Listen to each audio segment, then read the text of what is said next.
Hi guys, it's Jeff at Slavens Racing. This video is about how to install a rear disc guard on a KTM or Husqvarna dirt bike or a Husaberg.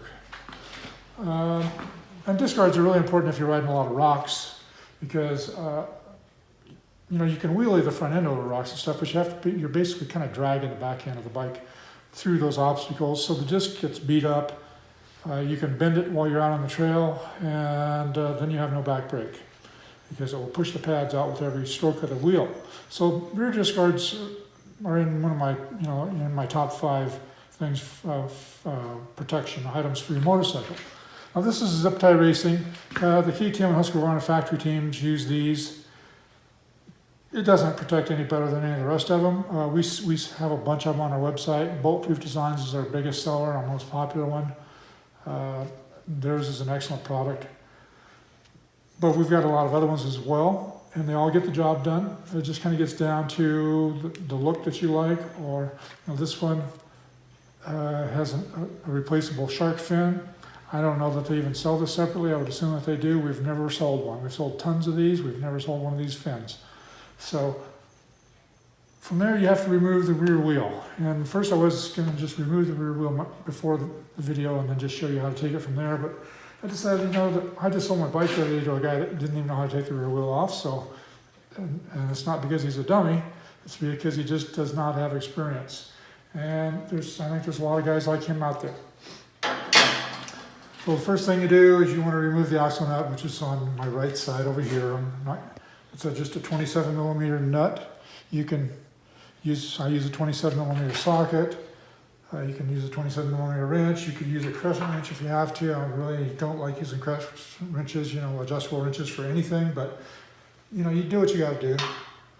And then push the axle out. And I've got a hoist here. I've got a bad back, so doing it down on the ground, I can do it, but it's really hard on my back. So these hoists make it a lot easier. And this hoist has a slot in it where I can step forward. Can you see that in the picture, this slot here? These are sold online by DerrickWeaver.com, and they're really pretty reasonable. So anyhow, I'm going to pull this axle out, and then from there you push the wheel forward. I guess common inclination would be to kind of pull it backwards, but then you got to push it forward and take the chain off, and then just let the chain sit right there, and then pull the wheel out. So over here. All right, from there, this thing is on a slot. You can see this slot right here. See if you want to move in a little bit. There's a slot right here. So you just push the whole thing forward until this cutout here. Push it forward, then it pops off this way. And you can just set it to the side. All right. All right, so next we have to remove the brake pads. And for that, there's 2 clips here. There's one right here, another one here. You can grab them with pliers, or you can grab them with your fingers and pull them out. Push the pin through, pull it out, grab the pads. And then from there, you got to get this caliper off of the caliper mount. And it just slides off. So it's on 2 pins. And I'm going to push this part that way and pull this part towards me. And it comes right out. You can see there's a rubber boot on here. And there's a rubber boot down here. You got to make sure you retain those. And then from there, we're going to move over to the workbench. Okay, so I've mounted this in the vise. You don't have to mount it in the vise. This comes out pretty easily, but just to have something to hold it, make it easier for the video, I've mounted it in the vise. And you got to remove this stud. It's 11 millimeter. So I've got an 11 millimeter deep well socket, or you can use a box end wrench, whatever you have. And I've already loosened this one up. And I use these little short ratchets all the time in my shop. 90% of the time, this is what I use. You don't need a big ratchet, big long handled ratchet. That's just setting you up for failure if you don't have good feel, because you could strip stuff out. If you're not experienced, I'm very experienced, and this is just what I prefer. So set that down.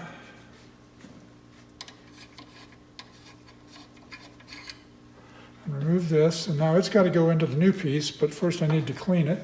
So you could back up a little bit there. Careful.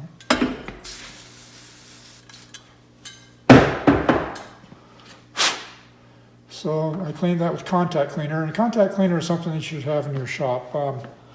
You can use carburetor cleaner as well. Carburetor cleaner is definitely stronger and more destructive to like rubber pieces. So I usually just use electrical contact cleaner. We sell that. You can buy it probably, I don't know, at Home Depot or Ace Hardware or somewhere too if you need. And then I'm going to use a red thread locker on here. I don't use Loctite products on anything because the head honcho of Loctite is constantly trying to close our trails down in southwestern Colorado. So I use Permatex. We sell this as well, or you can get it at automotive stores. And just, I got a little more than I like on there, so I'm just going to wipe a little bit of it off. And then I'm going to put this in the new discard here.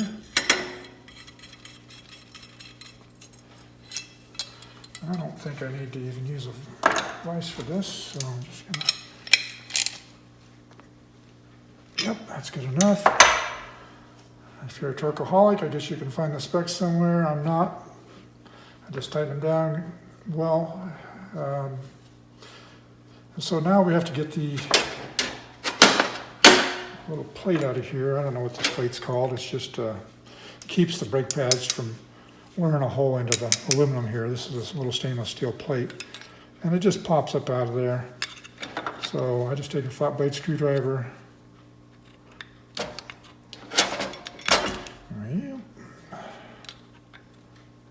There we go. Now it's out. Set that down. The guys complain about these going in hard, so we're just going to see here.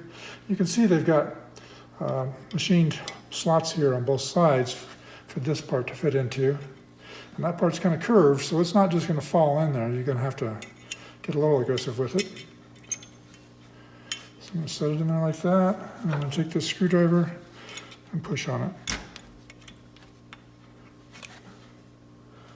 Okay, so a guy called us the other day about this. He thought it should just fall in there. Well, they don't. If they did, they'd rattle and eventually wear this machine slot out.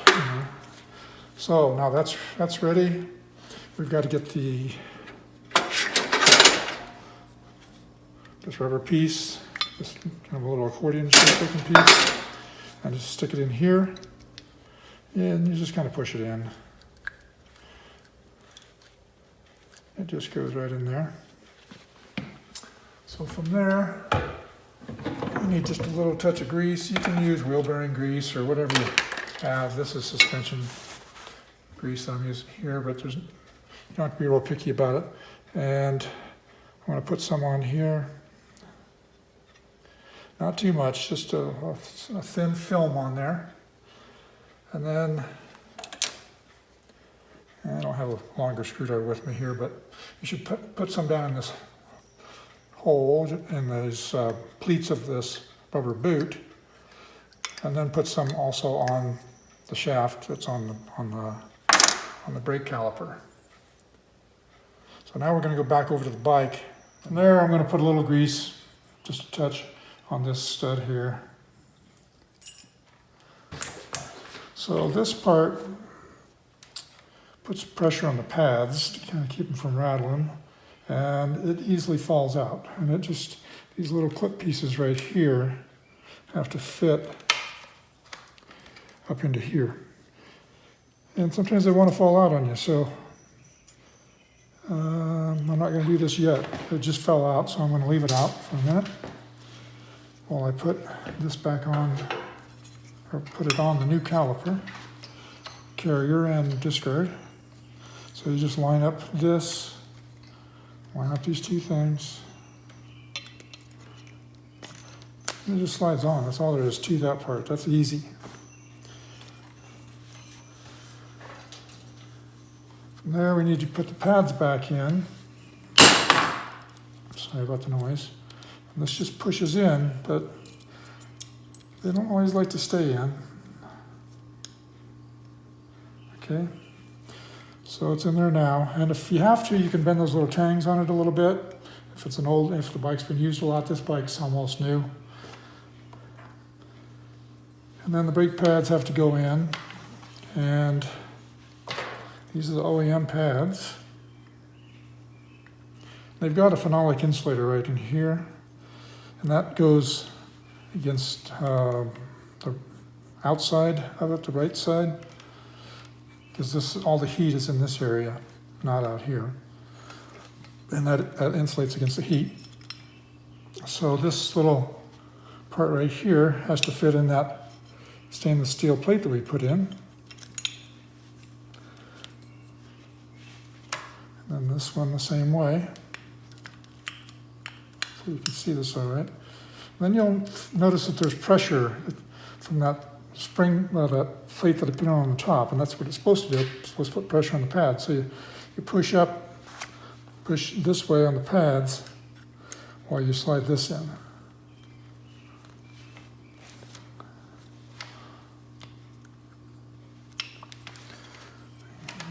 Let's see here. Okay. So you're going against that spring pressure, so it will go in a little bit hard.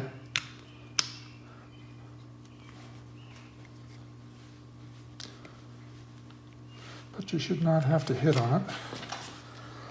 I'm not holding my mouth quite right. This one's, oh, I see, it's...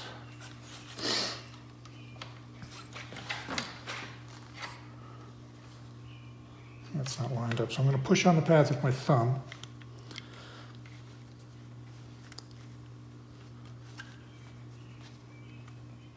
All right, so I got it lined up. These normally just go in a lot easier, but of course I'm making a video, so it had to fight with me a little bit. And then you just push them in.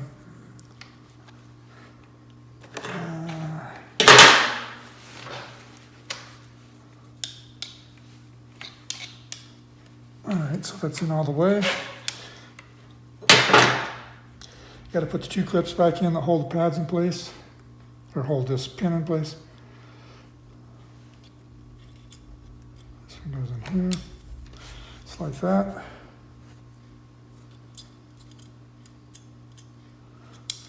And then like that. So from there, we got to put it back on the bike. From there, you have to put it back on the swing arm. And I forgot to tell you earlier that I popped this brake line out of the carrier up here. It just pops straight up so that you can move it around. Then you got to get it back into this little slot here and then bring it back. And then now it's ready for the wheel to go in. Before you do that, clothes back on here. And I use mechanics clothes for some of these jobs. We sell these. I think you can get them at hardware stores and places like that. But they're very handy. They're tough. I've had this pair for a long time. So now I'm going to want to spread these pads so I can get the disc rotor in there. And I'm just use a fairly good sized screwdriver. We also sell a spreader for this. You know, if you do happen to gouge these a little bit, it's really not going to hurt anything because these brakes are extremely strong. And if you lost just a hair of power, you wouldn't even notice it. So from there, I'm going to grab this tire here, wheel assembly, and put it back in. Now this part can be a little bit tricky because you got to line up, you got to get the disc back in between the two pads. And from right here, it would look like it's not going to fit, but you just kind of angle it and jiggle it in. Lift it up. I hold on to the caliper over here.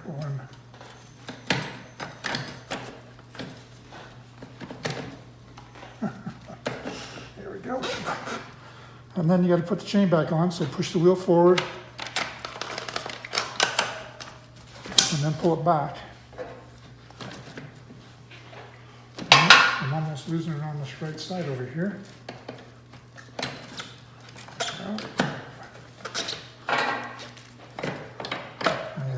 In.